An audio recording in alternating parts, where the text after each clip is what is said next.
Hello friends, నమస్తే. So topic ఏంటంటే యువకులు రాజకీయాల్లోకి ఈ ఈ సందర్భాల్లో ఒక మధ్య తరగతి పిల్లలు కానీ, ఒక మధ్య తరగతి విద్యార్థులు రాజకీయాల్లోకి ఎందుకు రావట్లేదు?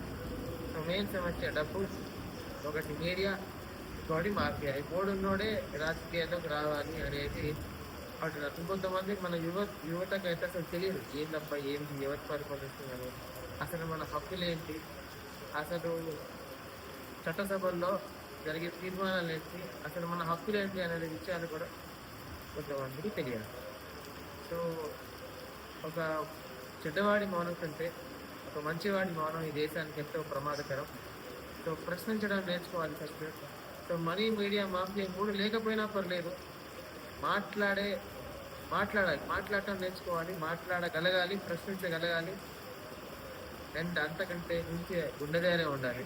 మూడు నేను చెప్పిన మనీ, మీడియా, మాఫియా మూడు లేకున్నా పర్వాలేదు, గుండె ఉంటే చాలు.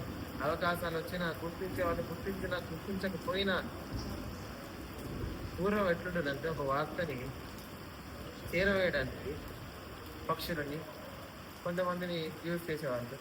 బట్ ఈ ఇప్పుడున్న సందర్భంలో సోషల్ మీడియా, ప్రచార ప్రసార మాధ్యమాలు ఎన్నెన్నో విధాలుగా ఎన్నెన్నో రకాలుగా వచ్చాయి.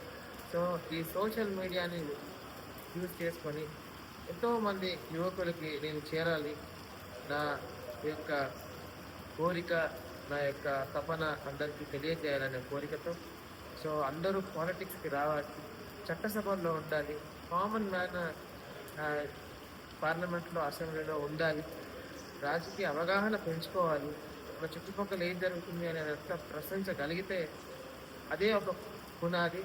అదొక్కటే ప్రశ్నించే ఒక తత్వం ఉంటే పునాది. అవకాశాలు వస్తాయా, పదవులు వస్తాయా, వస్తాయా, ఏది డోంట్ కేర్. సో పని చేసుకుంటూ వస్తే అవకాశాలు ఖచ్చితంగా వాటంతటి అయ్యే వస్తాయి.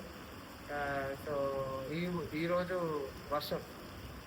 వర్షంలో పరుస్తుంటే ఆ మట్టి వాసన నాకు చాలా ఇష్టం. ఆ వర్షుడు కురుస్తున్నాడు. సో అందరికీ